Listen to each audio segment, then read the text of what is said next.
Hello, everyone. It's Clint. Welcome to Sweetcast. I'm going to talk about the Blacklist in comic books. This comes up a lot, and it's funny to me how the term Blacklist can be used, and everyone agrees that it exists. And then the very next day, everyone will say, "There's no Blacklist. What are you talking about?" And I get it's a little bit more complicated than just saying everyone will say, but that's what it appears like from my perspective. Is there a blacklist or is there not a blacklist? Well, the truth is the way that the comic book industry works is there aren't really employees working for comic book companies. Yes, there's the HR guy. Yes, there's the notorious IT team. If you read any, watched any of my Glassdoor.com videos from Marvel Comics, they've apparently a nasty IT department. But beyond that, if you're actually creating comic books, you're not an employee. You're a private contractor and you don't have to be rehired. It's not a matter of getting fired, it's a matter of no more work happening. You're done. You're not getting more work. That's all it takes. So, with all the complaints about how comic books work in indie comics and how nasty people are, I think in mainstream comic books or in traditional publishers or in indie publishers that have been around for a very long time, these publishers all know that this is how the industry works because nobody's guaranteed the next job. So let's read through a little bit of this. This is from Valerie D. Orazio. I have no idea who this is. I worked as an assistant editor at DC Comics from 2000 to 2004. The blacklist for difficult creators was a real systematic thing within the industry. Difficult was often defined as publicly or even privately protesting perceived mistreatment and or violations of contract. Uh-oh, let's go down this thread. If you are an independent comic creator and you're being courted by this or that indie or not so indie publisher and the contracts start getting drawn up, get yourself a lawyer to review that stuff. I'm going to stop there for a moment. If you're working in comics, you probably can't afford a lawyer to go over that stuff. That's the fact. That's how things work for 99.9% of the people doing comics work, especially if you're looking at going to a publisher like Action Labs, for crying out loud. You're not going to be able to afford a lawyer to go over a contract. That's just a fact. Second is, let's say they go over your contract and you want to sue a small publisher like Action Labs. They don't have money to give you. So just one little point I want to get out there. If you're getting work from Marvel or DC, maybe Image or Dark Horse or something like that, if you have a deal there, maybe you can give those contracts a little bit more scrutiny and pay somebody to go over those. But we're not, those aren't really the problems that we're talking about as far as it comes to shady contracts, at least as far as I know.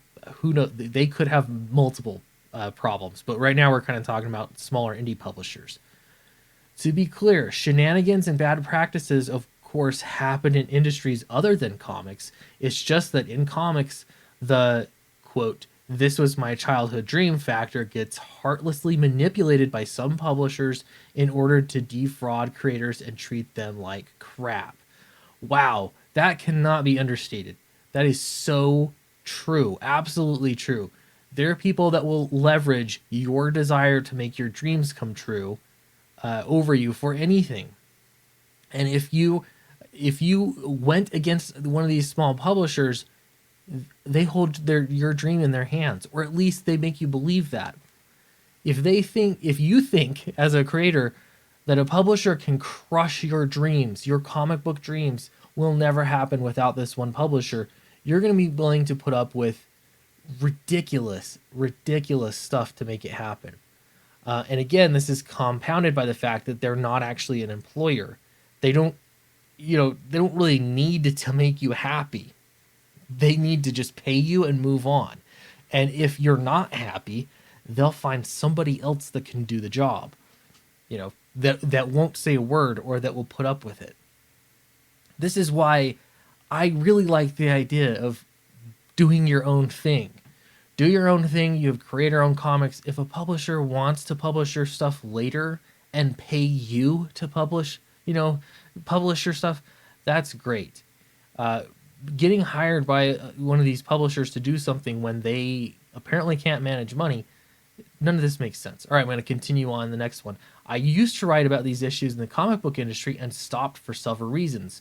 Chief among them was the punctuated level of private and public vitriol aimed my way for bringing these issues to light, including threats of violence. It was like the geek mafia. Threats of violence. If you said anything about bad contracts or people not getting paid by a specific publisher, threats of violence. Now, I'll say threats of any kind are, there's no place for those in comics. Threats, no place for it. It's like, what? Why is it that this industry is middle school? It's like I tell my children this kind of stuff. If somebody's trying to do that kind of stuff to you, don't hang out with them. Hang out with someone else. You can find friends. This isn't about friends. It's about controlling the small, pie. It's this fiefdom of entertainment that is comics, and because everyone wants it so bad, they're willing to sink to incredible lows, mafia lows, to get what they want. I'm going to continue here. But I also stopped crusading about these issues because I had I had one too many instances of creative talent, sometimes big names, privately venting to me about that stuff, about the stuff way they were treated. Okay, my replacement of the swear word didn't work here. About the terrible way they were treated. But then also acting like I was a liability to be associated with publicly. Again, you see this. In private, you get one story. In public, you get another story. The public story is whatever is not going to make heads roll. That's what it is. So how does this story play out? We'll continue here. It all goes back, in my opinion, to the, quote, "this is my childhood dream" aspect of comics, especially for people of my generation. People can end up justifying a whole lot of reprehensible stuff in order to protect their childhood dream. I've seen it over and over and over again. Please don't expect an entity so mercurial and inconsistent as the comic book industry to manifest and nurture your childhood dreams. You need to first do that yourself, and to state as a state of mind that you can always carry within you, or else you court despair, exploitation, and madness. Yeah, I mean, that's a cute way of putting it. But yeah, essentially, in my opinion, the way I look at it is this is business. Okay, so if you're making comic books, presumably you like comic books. There's something that got you interested in creating them. For most people, it's like a deep appreciation or a love for comic books that make you want to get into it. That shouldn't really change. Like, you could still enjoy comics and have those fond memories, though I get it. Like, once you start working in it and you realize how, all the effort and the problems that come, it can be less fun. But still, there's got to be something that you enjoy about it. And the business aspect of it should not be tied to that. That's going to make you make terrible business decisions. And the opposite is true too. It will ruin your enjoyment of it. Think about that. Those two things are connected. There's the business and there's the entertainment and the joy factor.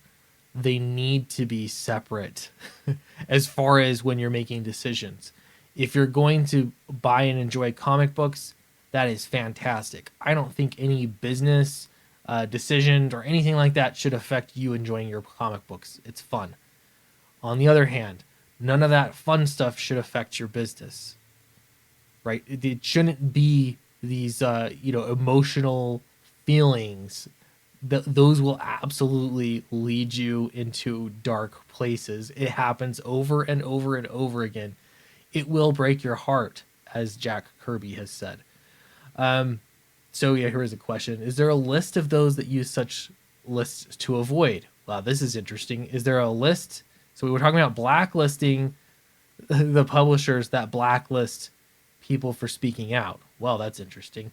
There are some people, here's your response here. There are some people who've tried to build these lists over the years for public warning slash consumption. Problem with that is you're pretty much effed if the industry, uh, with the industry once you do that, right? If your name's public and you're tattling on publishers, you will never work for those publishers. But there's also a lot of private word of mouth on the subject. If you're a creator, ask around. And this is exactly why whisper networks exist in comic books. And I actually think of it as networks. It's a number of networks. They're groups of friends and cliques, and some of them are more powerful than others. Some of them have no power. But all the same, if you're talking about a specific artist with your group of, let's say I'm sitting down with a bunch of writers who hire artists, and they say, hey, what about so-and-so an artist? And if I tell them, no, this artist is hard to work with, that's essentially that person has been blacklisted in my whisper network. Then the way that it works is they'll go on and network. Other people will hear about it. They'll hear rumors that so-and-so is difficult to work with, and that's all they'll hear. There might not even be a reason why or a justification. So let's imagine for a moment that I'm the one starting this whisper, right? And I say, don't hire Clint Stoker, don't hire Sweetcast to write anything for you because he's a problem. Why is that? Oh, well, he's a conservative. He's one of them. I could say that. And then it doesn't matter. It doesn't matter if you're a conservative or what the reason is. You're going to be known as difficult to work with. And nobody wants to deal with someone difficult in comics. There's too much at stake. There's too much to worry about. So, yeah, here's the response here. It seems like a blacklist of blacklisters is something which too easily becomes a mirror of its own boogeyman. Yeah, I mean, this is the problem, right? Who not to work with. And then this is exactly why you get so many clicks in comics, and I think why comics are so difficult to break into, because you're not in the clique. I'd like to say it's something that you could just change, we got to change the culture in comics, but I don't think so. I think this is actually a natural, organic growth that happens because of how the industry is made. If we were talking about companies that hired on full-time artists and writers, and they worked for the company, and it was almost like the industry of yesteryear, maybe it'd be a little bit different, maybe. But probably not a lot different. At the end of the day, you still have a lot of people that are desperately wanting to work in comics and stay working in comics, and they will either keep their mouth shut or whisper the right kinds of lies in order to gain power and stay in those places. Anyway, I thought this was an interesting thread of tweets from a former DC Comics assistant editor. But I'd love to know your thoughts in the comments below. Don't forget to check out Downcast. It's actually Downcast number 2 is open on Alterna Comics right now. You can purchase it. The link's in the description below if you're following along with the newsprint. Otherwise, I'm getting ready to ship some books out. Once I get those books in my possession, I'm going to be shipping like crazy. I think from now until the rest of the year, I'll be shipping books. So should be a great time. Thanks so much for your support, and I'll see you in the next video.